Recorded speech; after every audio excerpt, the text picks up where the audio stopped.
A Hanukkah celebration at Sydney's Bondi Beach turned deadly on Sunday after an attack targeting Jewish worshippers left 15 people, including a 10-year-old girl, dead. Australian authorities investigating the incident as a terrorist attack, anti-Semitic in nature, raising concerns about the rise of hate crimes and prompting increased security around Jewish centers and events across Australia. Now, here in Montreal, police say they're on high alert around synagogues and community events following this attack. Let's now go to Ida Yudin, Senior Vice President of the Centre for Israel and Jewish Affairs here in Quebec. Ida, welcome back to the program.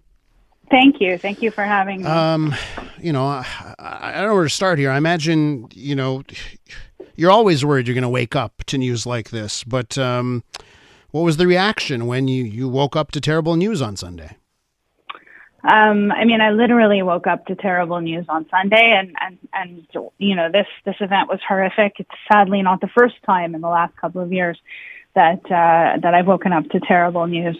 It's devastating to see that things have escalated globally to a point where we see an incident like this. Just reinforces what we've been saying for the last couple of years, that we need to push back against this movement to normalize anti-Semitism, to incite hatred and violence against Jews, and to normalize these kinds of attacks on the Jewish community. A Hanukkah celebration of all things. Let me ask you if you see, I mentioned this off the top of the program this morning, that I see parallels between the country of Australia and Canada.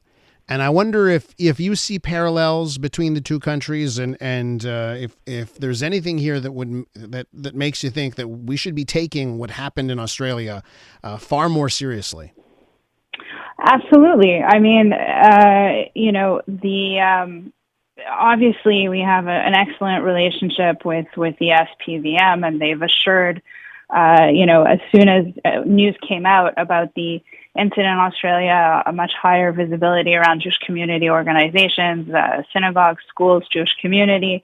But we shouldn't need that. And in the last 2 years, we've seen the Jewish community win a competition that no one wants to be in, which is the most targeted religious minority in Canada. And the numbers have gone up. The statistics from Statistics Canada show that the Jewish Canadians are 25 times more likely of being victims of hate incidents or hate crimes.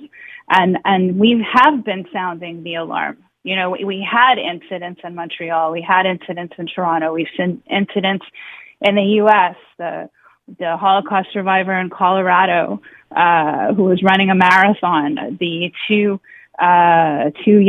young couple at the Washington Capitol Jewish Museum who were shot and killed.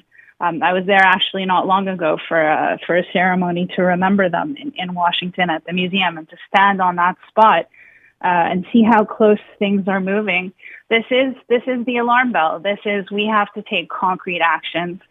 Messages of support are wonderful, but concrete actions are what we need to push back against this attack on our society, our values. Sorry, finish your thought.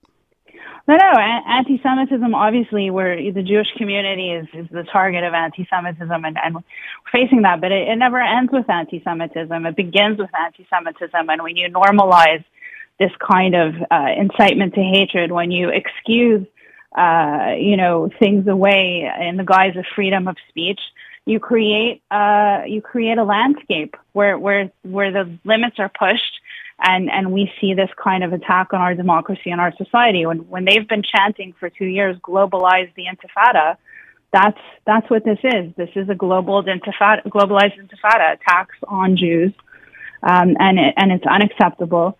And we, as leaders and political leadership and security forces, have to do everything possible to ensure that this doesn't become the norm, not in Australia and not in Canada. Let me ask you about actions that you'd like to see in this country. Boy, did I see yesterday lots of thoughts. I saw lots of tweets and social media posts from federal leaders with lots of thoughts. But I'd like to know what type of action do you think needs to be seen?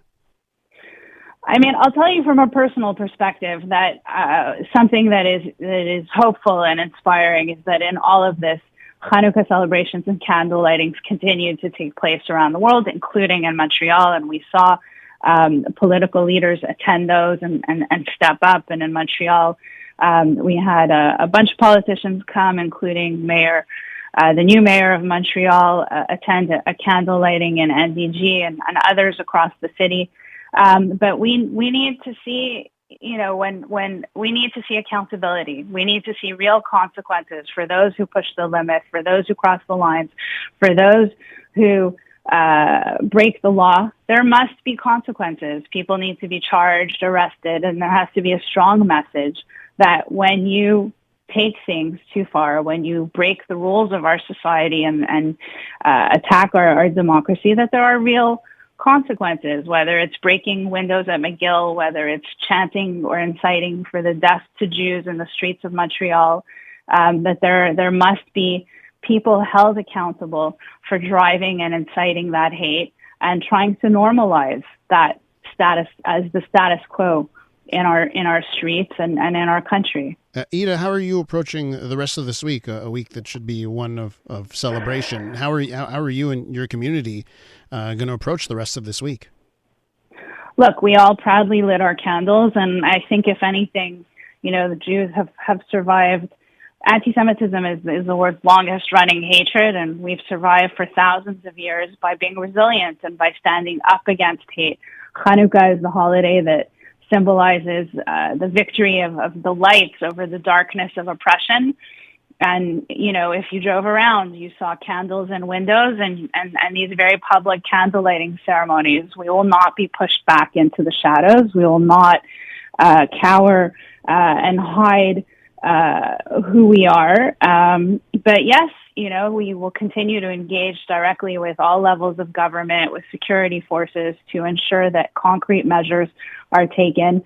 There are some measures that are being floated around in different bills, and we need to move forward in ensuring that there are bubble zones and safe spaces around vulnerable community centers and institutions and places of worship, that people can't have free reign in our streets, mask themselves, hide their identity, and get away with it. There has to be consequences for people who break the law, for people who incite hatred.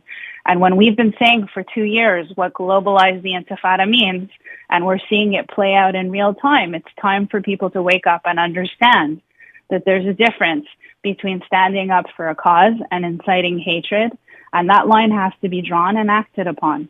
Ida, we're going to have to leave it there. I want to thank you for coming on this morning. I appreciate you sharing with us and discussing. Appreciate it. Thank you so much. Ida Yudin is Senior Vice President of the Center for Israel and Jewish Affairs here in Quebec.